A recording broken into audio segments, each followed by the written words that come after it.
طيب باريس سان جيرمان كابتن طارق، السيتي على ارض باريس سان جيرمان، على ارض باريس سان جيرمان نادي اتلتيكو، بعد ذلك البي اس في على ارضه وجيرونا على ارضه، هذا يعني في باريس. خارج ارض باريس سان جيرمان مع بايرن ميونخ، مع ارسنال، مع زالزبورغ، ومع نادي شتوتغارت.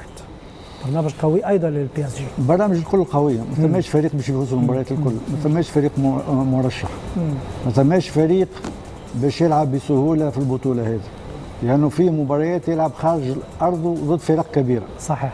وما عندوش امكانيه باش يلعب مباريات الاياب ويستقبلها على الارض. ولهذا صعب انه فريق يتحصل على 12 و 13 نقطه في 3 مباريات. صعب في البطوله هذه، صعب. لو تلعب ذهابا وايابا ممكن الريال نقول عنده امكانيه باش يتحصل على النقاط، ممكن باريس سان جيرمان، لكن هذه باريس سان جيرمان تتحول الى فريق كبير يلعب على ارضه، صعب باش تفوز، ولهذا ممكن تنهزم.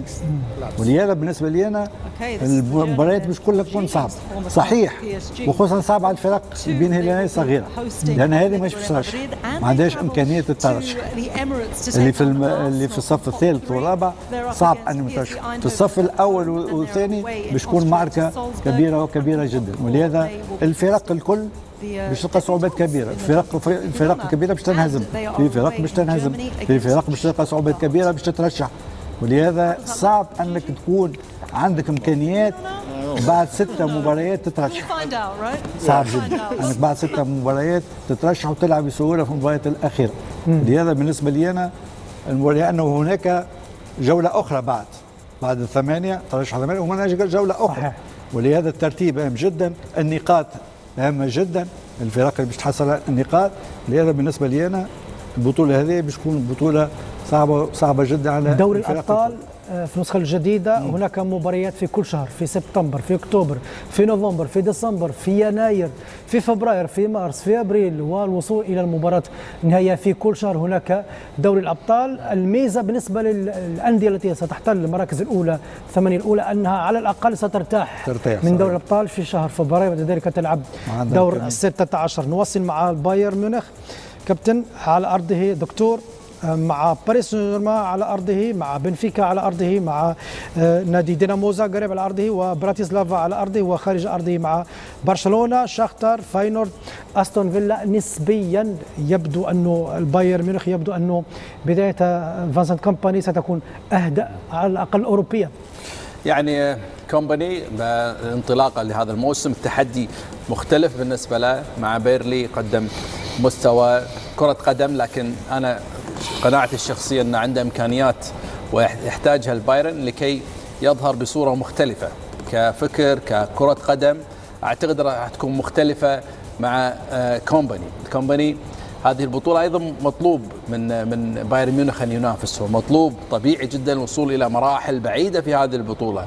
بايرن ميونخ يعني منذ سنوات، يعني يمكن اعتقد اخر بطوله حققها في موسم الكورونا امام باريس سان جيرمان، فبالتالي يحتاج ان يكون اكثر حضورا في هذه البطوله وهذه المجموعات التي الغيت واصبح دوري الان. بامكانه يعني مداوره اللاعبين، العمل على يعني اظهار افضل ما لديه بايرن ميونخ في المرحلة القادمة. مباريات صعبة بالنسبة لبايرن ميونخ، ليس المباريات المتاحة، وخصوصا أنه هو من الفرق التي وضعت في التصنيف الأول ومرشحة بكل تأكيد.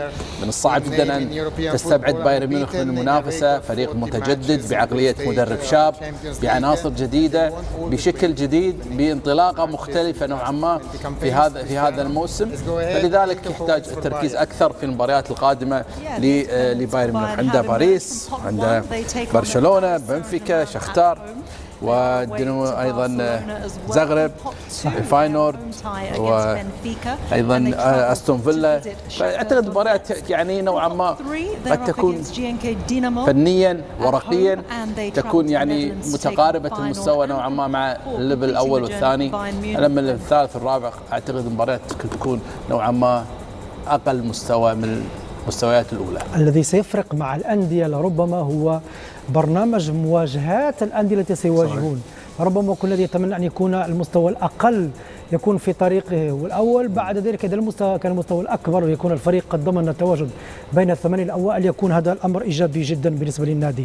نقول أحد طرفي المباراة النهائية الموسم الماضي دورتموند على أرضه مع برشلونة، شاختار مع سيلتيك مع شتورم غراز، وخارج أرضه مع ريال مدريد.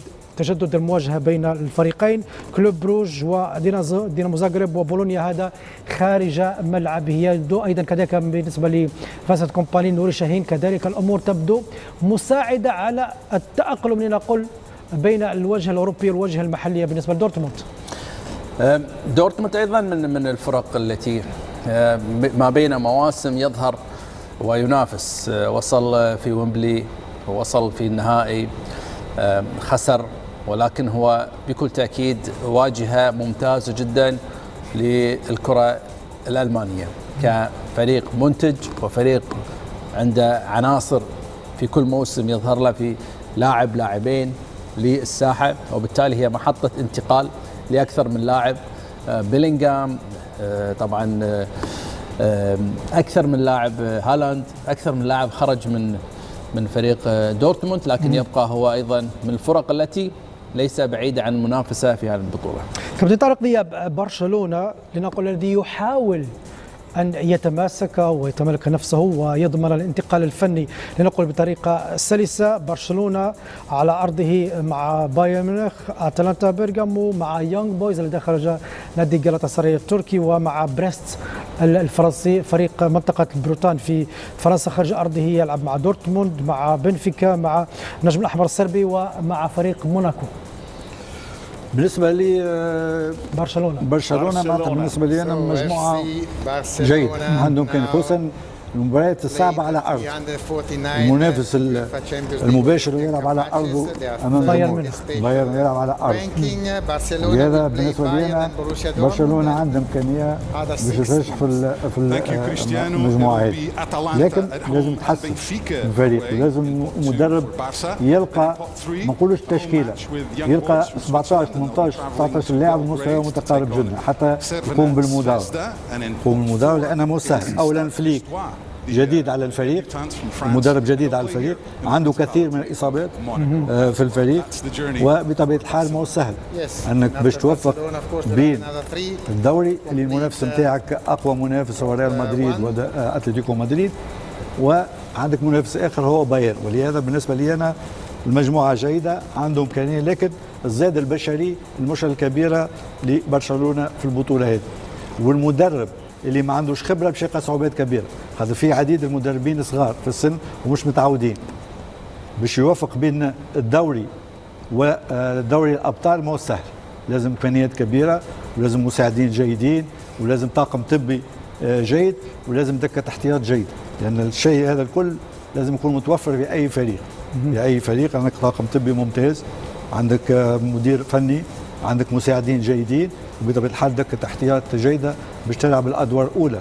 ولهذا بالنسبة لي أنا صعبة على أي فريق، ما ثماش فريق يترشح بسهولة، صعبة على الفريق ولو حتى عندهم فرق ما نقولوش دون مستواهم، لكن بالنسبة لي أنا من ريال مدريد أو باير أو مع مين مش تلعب على أرضك، مع مين مش تلعب خارج القواعد نتاعك، ممكن خارج القواعد نتاعك تجيك فرق كبيرة وما تفوزش، تنهزم، تخسر كثير من النقاط.